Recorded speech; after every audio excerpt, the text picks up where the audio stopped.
When black storm clouds gather on a hot summer night, mountain home rancher Charlie Lyons drives up to a high point where he can watch for lightning strikes in the desert.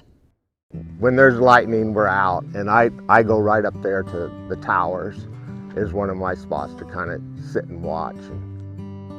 Back in 2013, the Pony and Elk complex fires roared over the mountain home foothills and burned deep into Boise National Forest.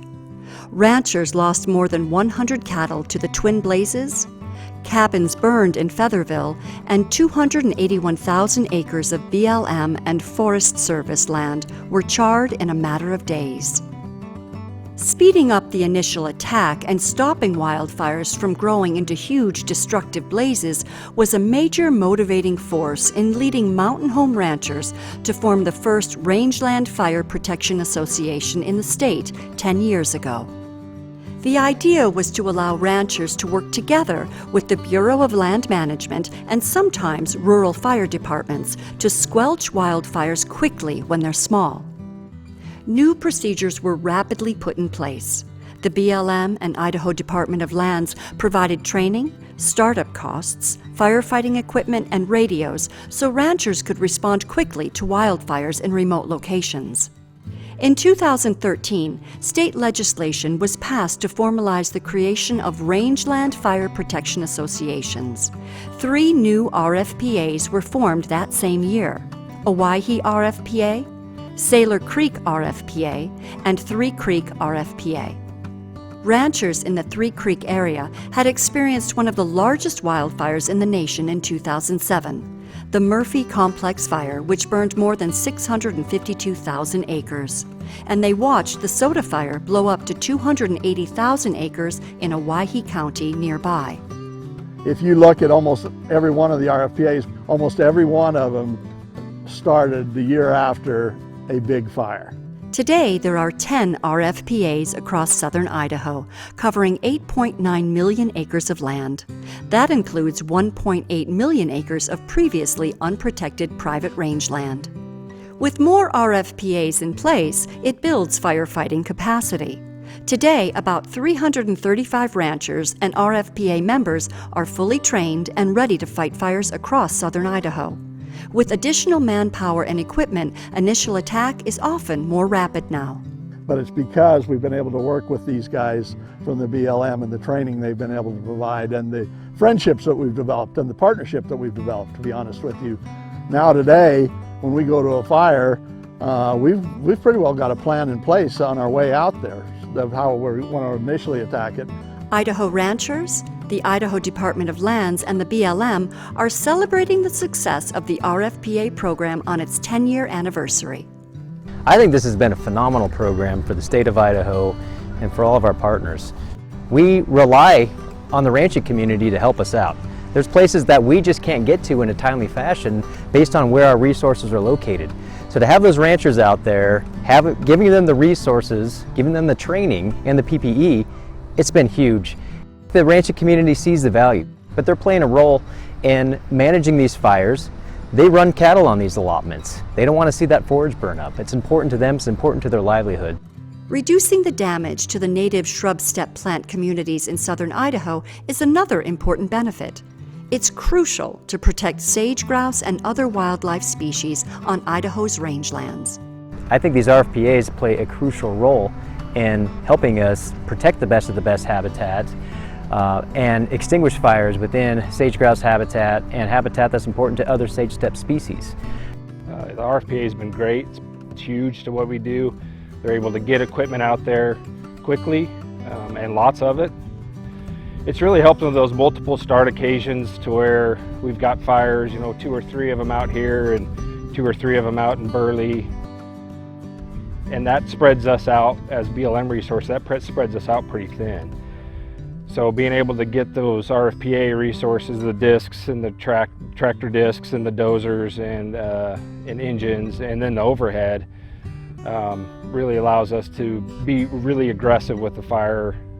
For this story on the 10-year anniversary of RFPAs, the Life on the Range crew visited with 3 different RFPAs to see how things are working today and what the future holds.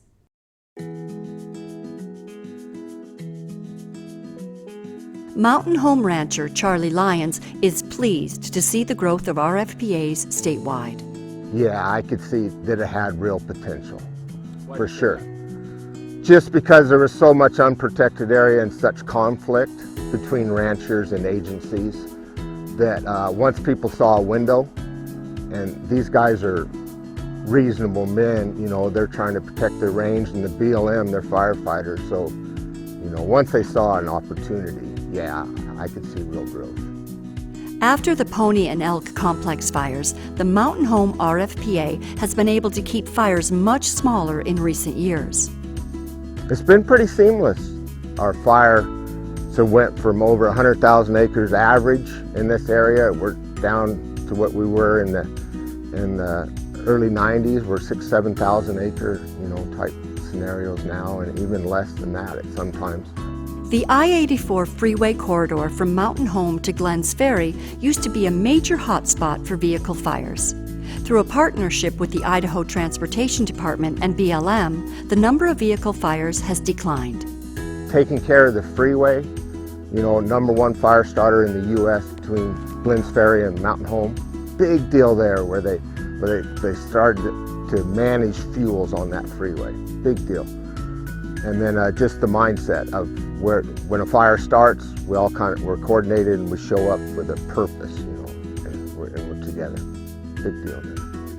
The Mountain Home RFPA was the first one to get established in Idaho. Each RFPA has to form a nonprofit organization, recruit a board of directors, get trained by the BLM, and obtain a mix of fire engines, water trucks, and more for initial attack. The Idaho Department of Lands helps RFPAs with startup assistance and advice on where to apply for grant money for fire engines and other essentials. The state's like the glue that holds us together. 16 ranchers serve on the board of directors for the Mountain Home RFPA. Their boundaries extend from Mountain Home to Hammett, covering 674,000 acres. Ranchers contribute their own trucks, dozers, and equipment as needed. The BLM and ranchers also create fire breaks to prevent fires from spreading from access roads and highways. Charlie Lyons loves the Mountain Home RFPA's new heavy-duty Army surplus truck for responding to fires. If this machine was surplus, it used to go out into the desert and pick up tanks or Bradley vehicles. It's a 6x with a huge 500 cat motor in it. And it just came through the channels just as sweet as could be. And so now I pull the dozers for the ranch to fires, and it's sweet. You couldn't ask for anything more. Lyons puts all of his radios, PPE, drip torches, and other equipment in the truck so he can jump in and go at a moment's notice. The Shoshone Basin RFPA, located south of Twin Falls in Rogerson, covers a big swath of country, 488,000 acres of land. Lori Satterwhite grew up on a ranch near Rogerson. She works for Simplot Land and Livestock as a range monitoring specialist. She heard about the Mountain Home RFPA starting up and looked into starting an organization in Rogerson. Started having little town hall meetings and had quite the show up of local ranchers. A lot of interest? A lot of interest, yes. And so I thought, yeah, we've got to do this. The Shoshone Basin RFPA worked together with the Salmon Tract Rural Fire District to get organized quickly. Later, they formed a nonprofit to become an official RFPA in 2015. We saw the need. Yeah, we're trying to be proactive just in case there may be a big fire. So it could happen at any time. I mean, you look around and you see all the fuel here in Shoshone Basin. We want to be ready just in case. Many ranchers run cattle in Shoshone Basin on private or BLM range. The Shoshone Basin RFPA has 45 members. 25 are red-carded, current on firefighting training. They have 5 fire engines and a water tender, all donated by fire agencies. The large white tank behind Satterwhite holds 10,000 gallons of water for fighting range fires. It's connected to a private well owned by the Pleasant Valley Grazing Association. It's filled all year long, mainly and only for wildland fire. Any engine can come and fill up with it. For Forest Service, BLM, Any contractors on a fire can fill up all year long. The Shoshone RFPA got a grant to cover the costs of the water tank. The agencies see the benefits of preventing large wildfires to benefit native habitat and wildlife too. So the reason why the Governor's Office of Species Conservation and the Fish and Wildlife Services joined us, the RFPA, to help conserve our resource is because of sage-grouse and wildlife. All kinds of animals out here. We want to protect them. It's our homes. The Shoshone RFPA recently received a $15,000 grant from Duke Energy, which is building a large solar farm near Rogerson. The funds were used to purchase new radios for all of their fire engines and portable handheld radios for their firefighters. Next, they will apply for a grant for a portable repeater to fill communication gaps in remote areas. So far, the Shoshone Basin RFPA has been able to nip range fires in the bud. We have fought quite a few fires in the last several years. This year we've been very lucky.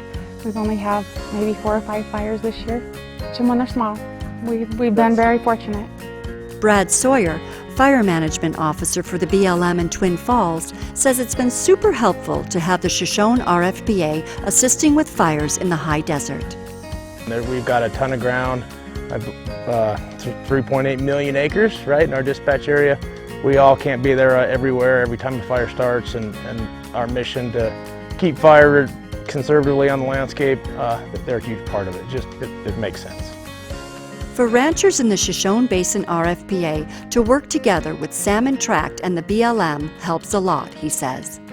It's a great relationship. So the RFPA being able to team up with the rural fire department, it provides them more access to resources, personnel, and then also the cooperation piece, right? The communication cooperation, that's really what this is all about. That's the reason it's effective. And for the Salmon Tract Fire District, the Shoshone Basin RFPA has added more volunteer firefighters to their force. It was a big benefit to both of us. It created a lot of cooperation and enhanced our personnel pool by a long ways.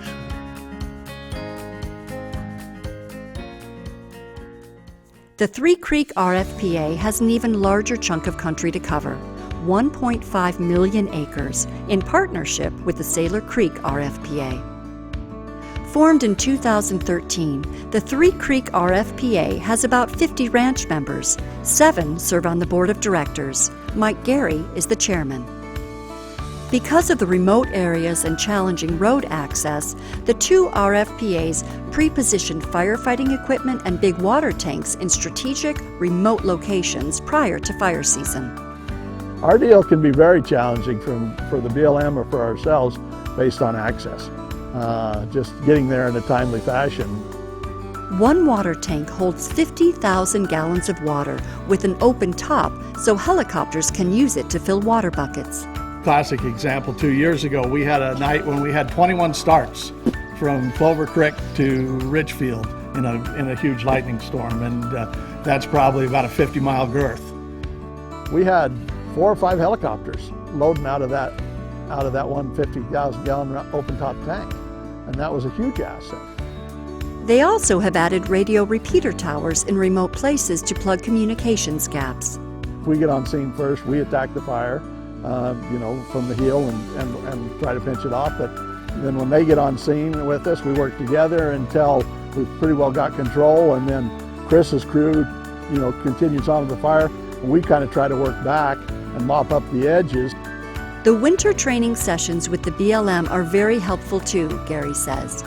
Chris has really focused that training to things that are really on the ground type improvements that we can make with our dozer operators, with our engine bosses, those kind of things. Instead of just having a generic training, we've been able to be very specific with the training, and that's improved the ability of our people to be better with their equipment too. We put them through sand table exercises, mock fires in there. We put them through leadership exercises as far as communication and effective communication and what that looks like, and how to just kind of round those edges and make things a little bit smoother. So when we do get out there on a real fire, that's already been done in the classroom setting and we can just hit the ground running.